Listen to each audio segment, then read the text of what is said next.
Okay, let's unpack this. We're diving into a decision that, well, lots of global investors face when looking at Southeast Asia. Right, that classic question.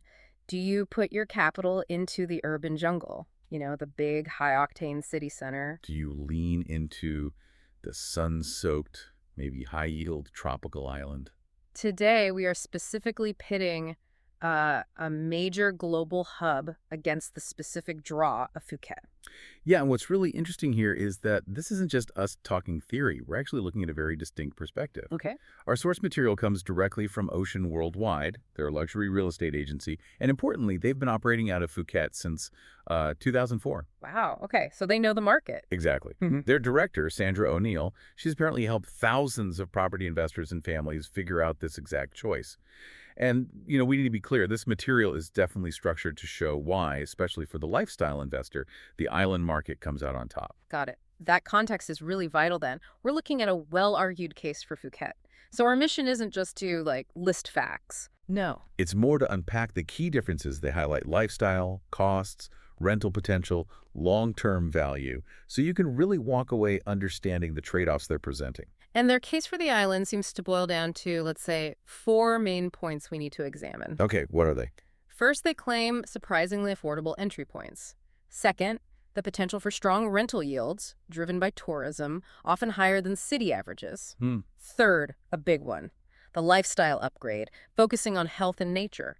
And finally, they argue that foreign ownership rules, especially for condos and leaseholds, are relatively straightforward there compared to some other hubs. Okay, let's start where maybe the bias is strongest, the vibe check. Because the source does make a good point. Choosing an investment property like this, it's also choosing a lifestyle, right? Absolutely, or at least a significant part of your life. If you pick Phuket, based on their argument, you're buying into that island calm. Think ocean breezes, quiet mornings, properties leaning towards easygoing villas, maybe breezy seafront condos. The main draw is clearly the natural beauty and, well, peace. And the city, what's the counter? The city sells energy. Convenience. It's fast, it's energetic, slick skyscrapers, constant movement, always something happening, instant entertainment. But connecting this back to the investor, we have to look beyond just the postcard image. What are those non-financial drivers the source emphasizes? Right. If your absolute priority is, say, quick access to global client meetings or world-class concerts, high-end international dining every single night, well, the city probably wins for you. Sure, makes sense. But for the investor who's thinking more about daily walks on the beach, family safety, maybe kids playing outdoors, healthier routines, that's where the island pulls ahead in their view. It's like swapping a stressful commute for a swim before breakfast. Exactly, that kind of trade-off. And that links directly to the health aspect they push. Phuket, they argue, naturally encourages healthier living. How so? Well, easy access to fresh seafood, yoga studios right by the sea, year-round outdoor exercise. It's just part of the environment. Whereas cities have great gyms and clinics, sure, but maybe also encourage that high-stress, always rushing kind of vibe. Precisely. The island is positioned as the antidote, the restorative balance to a busy professional life. The leisure part is interesting, too, the examples they give. Yeah, they paint a picture. In Phuket, leisure seems more spontaneous, maybe cheaper. Morning swims, paddleboarding, snorkeling, maybe finding a hidden waterfall or visiting an ethical elephant sanctuary, things that aren't necessarily scheduled. Okay. The city, on the other hand, it's more structured entertainment, isn't it? Huge indoor gyms, late-night shopping, exclusive rooftop bars, art galleries. Curated events. Exactly. Curated events versus unscheduled adventure. That's kind of the divide they present. And that difference feels like the emotional core of their argument, doesn't it? Your investment property shapes your day, your stress. It really does. But the big question remains, and this is crucial, does the financial side stack up? If you choose that calm, do you end up compromising on the money side compared to the economic engine of a city? Exactly. Okay, let's dive into the markets and money. This is the investment deep dive part. And yeah, we need to look closely at the numbers they present. Right. The source claims Phuket is surprisingly accessible even for first-timers. Okay, so let's get specific on costs. In a major city, you've got limited land, high density, that pushes prices way up. An entry-level condo might start at, what, 120,000 pounds, easily going up to 500,000 pounds or more. Right.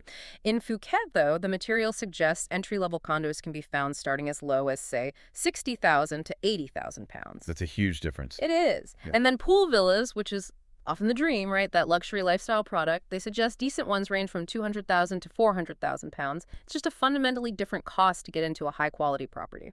Okay, affordability seems like a strong point for Phuket based on this. But what about growth?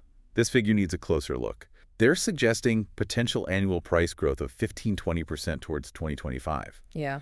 That sounds, well, extremely bullish, especially coming from an agency based there.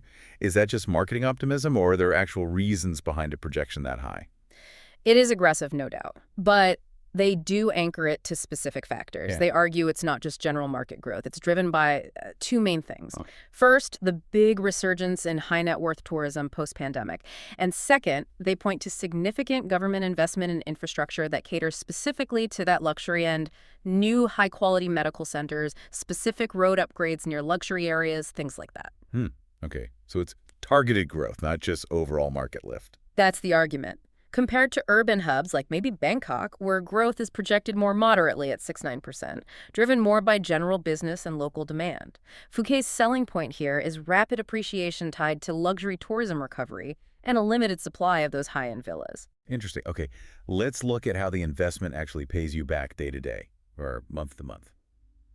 Rental yields, passive income. The models sound totally different. Oh, completely divergent. Phuket's market, according to them, is almost entirely tourism-driven. Short-term holiday lets are the name of the game. Right. And that model means you can command much higher nightly rates. They're suggesting typical annual yields of 7–10% for, say, beachfront villas. And peak occupancy hitting maybe 90%, that's potentially incredible cash flow. Those high returns usually come with high effort. Right. High management intensity. Absolutely. If you're chasing those short-term rental profits, you're constantly managing check-ins, check-outs, cleaning, marketing. And seasonality. That's got to be a factor in Phuket, especially during the monsoon. A major factor. City rentals, on the flip side, rely more on long-term tenants. Yields are lower, typically 4–7% maybe, but your occupancy is generally stable, perhaps 85–95%, at a much flatter monthly rate. And much less hassle. Much lower management intensity, and you don't have those big seasonal dips. So you trade off the potential for those really high income spikes for more stability and less operational work. And the source implies that for a lifestyle investor, maybe someone who uses the property themselves for part of the year. Exactly. That high short-term income during the months you're not there might be worth the extra effort. That seems to be the angle. Okay, and we absolutely have to talk about the logistics. Foreign ownership rules. That's often the biggest stumbling block in Southeast Asia. Yes, it's key. The source argues that while, yes, there are restrictions in Thailand, the system is actually quite clearly defined. Foreigners can't own land outright, that's true. Right. But they can own up to 49% of the units in a condominium building with a freehold title. Okay, so condos are relatively straightforward. But what about houses or villas? For villas or houses, which often generate those higher yields we talked about, the standard approach is a 30-year leasehold. Importantly, these are often structured with guaranteed options to extend, offering potentially 60 or even 90 years of effective control over the building. How does that stack up against other cities in the region? Well, that comparison is important context. Other big urban hubs, especially places like Singapore or even specific cities in Malaysia, often have much stricter caps on foreign ownership or really hefty stamp duties like the ABSD in Singapore or high minimum purchase prices just for foreigners. Right, those could be prohibitive. Exactly. So while the 49% condo rule or the 30-year leasehold structure in Phuket still requires proper legal setup, it's often seen, or at least presented here, as a more practical path for lifestyle investors wanting that villa experience compared to navigating the really high taxes or restrictions elsewhere. Got it. So understanding how you actually secure the asset legally, that leads nicely into how resilient that asset might be over the long haul. Let's shift to the long-term outlook. Infrastructure, sustainability. Sure, when you look at infrastructure, okay, the city almost always wins on public transport. A major hub like Bangkok has extensive systems, but Gridlock, terrible traffic. heavy, consistent gridlock, yeah. Phuket benefits from having its own international airport, which is a huge plus, and generally well-maintained, scenic roads. Traffic is more moderate, maybe seasonal. But you need your own transport, right? Definitely. You have to acknowledge the limited public transport options outside the main tourist strips. A car or a scooter is pretty much essential for getting around effectively. But the source mentions Phuket is closing the choice gap, that gap that usually favors the city in terms of amenities. What kind of projects are doing that? The focus seems to be on quality of life things that appeal directly to expats, families, high net worth retirees. We're seeing a noticeable increase in international standard medical centers, more specialized international schools, even modern co-working spaces popping up, particularly near the established expat areas in the South. So the city still offers more variety, maybe. Probably. Yeah. But the argument is that the island now offers sufficient high-quality infrastructure to remove that primary barrier that might have stopped people from considering long-term residency before. And for families, the difference is also about the type of life, isn't it? Yes, very much so. The island focus, again, is on nature-based, maybe more spontaneous activities, beaches, water parks, outdoor learning.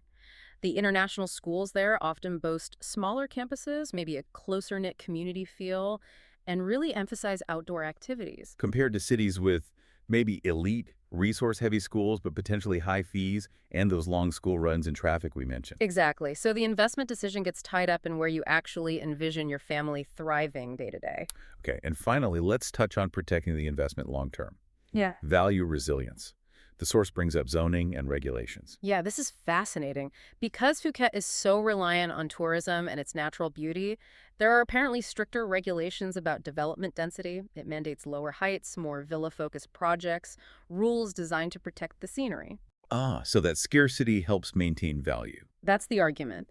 This regulated scarcity supports sustained growth, keeps properties feeling unique and desirable rather than just another unit in a massive high-rise. So unlike some urban centers that can get overbuilt quickly, potentially diluting value. Right. Urban markets can be more volatile because supply can sometimes rapidly overshoot demand. Phuket's reliance on steady tourism, coupled with these lower density rules, arguably provides a kind of structural buffer against those really sharp market shocks. Interesting. Less volatility. Potentially. And they also emphasize the growing value of sustainability features, things like solar panels, efficient water systems, smart home tech. On the island, these aren't just nice-to-haves. They appeal to the modern luxury buyer and help future-proof the property against rising utility costs, making it more attractive long-term. Okay, so bringing it all together. Yeah. What's the main takeaway for an investor weighing these options based on this ocean worldwide perspective? Well, the case they make is pretty compelling, you have to admit. Phuket, in their view, offers this unique mix, potentially very high rental income, if you're prepared for that hands-on management. Right, the short-term let model. Exactly. Combined with lower entry costs to get in and what they frame as an undeniable quality of life upgrade focused on health, nature, a slower pace. Compared to the city, which offers that undeniable convenience, stability perhaps in rentals, business networking. But at a higher financial cost up front and potentially a higher cost to your daily stress levels. So the decision really hinges on your personal priorities, doesn't it? Absolutely. If the main driver for your investment is enhancing your lifestyle, maybe getting high short-term yields to offset costs, then the island strategy they lay out has, well, significant appeal. But if your goal is pure liquidity, predictable long-term rent, being close to major business hubs, Yeah. the city probably still holds the edge. That seems fair. So the real question for you, the investor listening, is deciding what you want coloring your everyday life. Is it the spontaneous peace and high potential, maybe higher effort of island life? Or is it the instant buzz and perhaps economic certainty of the city? And just to reiterate, this specific analysis really emphasizing those lifestyle and investment advantages of the island, it comes from the experts at Ocean Worldwide. Right. They've been specializing in Phuket's luxury real estate scene since 2004, and through their director, Sandra O'Neill, and her team, they've apparently guided thousands of investors through this process. So if you're intrigued by the specific property types or the financial models we've discussed today, and you want to explore those options further, you can find more details and contact their team directly at oceanwwp.com. that's oceanwwp.com.